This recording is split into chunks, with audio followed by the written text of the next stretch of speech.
오늘 본문은 레아와 라헬이 자신들의 여종을 통해 출산 경쟁을 벌인 사실을 이야기하는 내용입니다. 즉 야곱의 두 아내이자 자매가 아닌 레아와 라헬은 서로 남편의 사랑을 독차지하기 위해서 자신의 몸통까지 동원 경쟁적으로 자녀를 출산한 것입니다. 이러한 레아와 라헬의 출산 경쟁은 원래 두 사람의 시기와 질투에서 비롯되었습니다.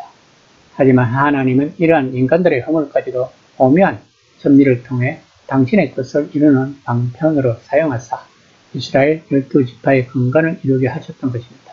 레아는 비록 야곱의 사랑을 받지 못했지만 하나님의 은총으로 4명의 자녀를 얻었습니다. 반면 라헬은 야곱의 사랑에도 불구하고 자식을 낳지 못했습니다. 이에 라헬은 레아를 노골적으로 시기하며 질투하여 자신의 몸종 빌하를 남편 야곱에게 첩으로 주어 아들을 낳게 함으로써 자매의 출산 경쟁은 불이 붙은 것입니다. 결국 이러한 레아와 라헬의 출산 경쟁은 야곱은 레아에게서 6명, 레아의 몸종 실바에게서 2명, 라헬에게서 1명, 라헬의 몸종 빌라에게서 2명 등 모두 11명의 아들과 레아가 낳은 딸 1명 등 모두 12명의 자녀를 하란 땅에서 얻게 되었습니다. 그리고 야곱이 하란에서 얻은 11명의 아들은 라헬이 가나안 땅에서 얻은 아들 베냐민과 함께 이스라엘 12지파의 근간을 이루게 되었습니다.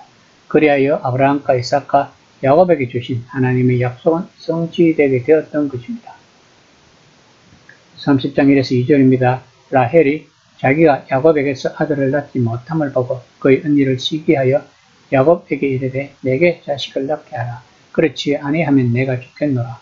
야곱이 라헬에게 성을 내어 이르되 그대를 임신하지 못하게 하시는 이는 하나님이시니 내가 하나님을 대신하겠느냐.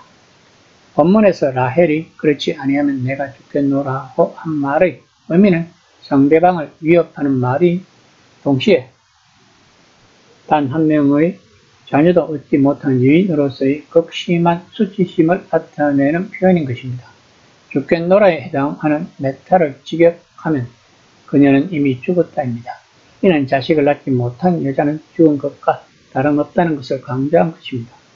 이는 자식 낳기 경쟁에서 실패함으로 인해 남편의 사랑도 빼앗기고 또 무엇보다 언약의 후손의 어머니가 되는 특권을 상실한 라헬의 절박한 상황과 자녀를 얻지 못하면 자신의 삶도 끝이라는 결론한 그녀의 의지를 잘 반영해 주고 있는 것입니다.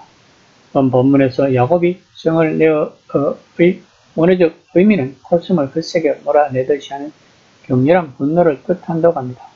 아마도 라헬은 자식 문제로 야곱과 많이 다투었던 것 같습니다. 한편 야곱이 내가 하나님을 대신하겠느냐라고 말하는 것을 직역하면 하나님 대신에 왜 나냐입니다. 이를 의역하면 따질 일이 있으면 하나님께 따질 일이지 왜 하나님 대신 나한테 와서 성을 내고 있느냐라는 뉘앙스를 가진다고 합니다. 이는 부부싸움 가운데 모든 책임을 하나님께 떠넘기는 회피의 행위인 것입니다. 그러므로 야곱이 본문에서 모든 생명은 하나님이 주시는 것이라는 고귀한 믿음의 고백을 하고 있다기보다는 모든 문제의 원인을 하나님께 돌리고 있는 것으로 보는 편이 타당할 것입니다. 3에서 8절까지는 라헬이 시녀 빌라를 야곱에게 첩을 주어 두 아들을 얻는 내용입니다. 고대 중근동 지방에서는 여주인이 아이를 갖지 못할 때 그 몸종이 대신 주인과 동침하여 자녀를 얻어 자기 여주인의 자녀로 삼게 하는 간섭이 있었다고 합니다. 이때 여종의 의사는 전혀 고려되지 않았다고 합니다. 당시 몸종은 독립적 인격체로 인정받지 못했고 다만 여주인에게 속한 하나의 재산으로 인정될 뿐이었다고 합니다. 즉 라헬은 지금 세상적인 간섭에 따르는 인간적인 생각을 하고 있다는 것입니다. 레아가 4명의 자식을 낳아서 이름을 지을 때 하나님을 찬양하고 경배하는 이름들이 있는 것을 라헬도 보았을 텐데 그러면 라헬은 자식을 얻기 위해서 하나님께 간구하고 기도하지 않았다는 것일까요?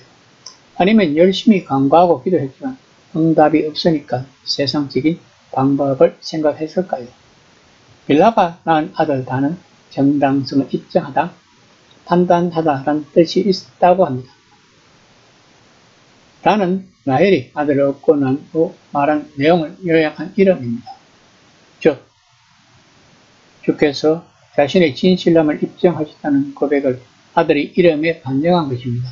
이는 아들의 이름이 불리워질 때마다 사람들로 하여금 자신의 수치가 벗어졌다는 것을 기억게 하려는 목적을 담고 있는 것입니다. 또한 8절에서 내가 언니와 크게 경쟁하여를 직역하면 내가 내 언니와 함께 하나님의 경쟁하여가 된다고 합니다.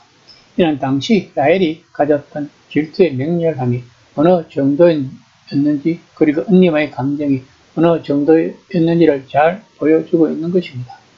또한 하나님의 경쟁은 하나님과 더불어 경쟁했다는 의미가 아닙니다. 본문에서는 단지 최고의 존재이신 하나님의 이름을 사용하여 뒤틀어진 감정의 정도가 최고에 달했음을 나타내는 히브리식 표현으로 사용된 것입니다. 즉 라헬이 요정 빌하의 두 번이나 걸친 출산으로 언니 레아에게 대한 질투와 경쟁의 마음을 가라앉히게 된 것과 모든 상황이 자기에게 유리하게 끝난 것을 보고 안도하는 라헬의 심정을 보여주고 있는 것입니다. 그러므로 납달리는 언니와의 삶에서 지속적으로 기억하기 위해 붙인 이름입니다. 납달리의 이름이 붙여질 때마다 라헬은 승리를 기억하는 반면 레아는 다시금 패배에 대한 감정을 새기게 되었을 것입니다. 즉 라헬과 레아 사이에 새로운 질투의 불씨가 될 수 있는 이름인 것입니다. 9절에서 13절까지는 레아도 시니어 실바를 야곱에게 첩으로 주어 두 아들을 얻는 내용입니다. 9절에서 레아가 자기의 출산을 멈춤을 보고를 언어적으로 직역을 하면 그녀가 아이 낳는 것으로부터 가만히 서 있다라고 합니다.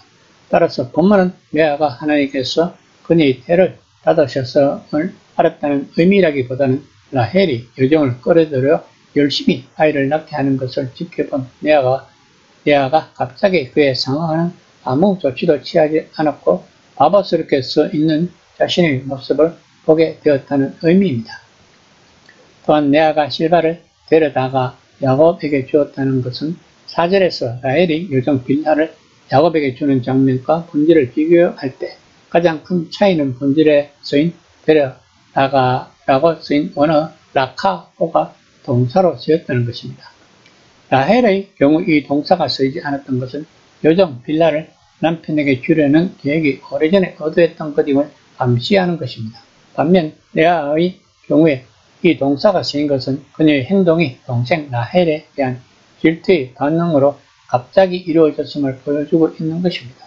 그래서 실바는 복되도다 딴 뜻이 있는 각각 모든 딸들이 나를 기쁜 자라고 하는 뜻이 있는 이름을 가진 아셀을 낳았습니다. 한편 본문에서 감가할 수 없는 것은 야곱이 이러한 자매 간의 저속한 경쟁에서 보여준 남편으로서의 태도입니다.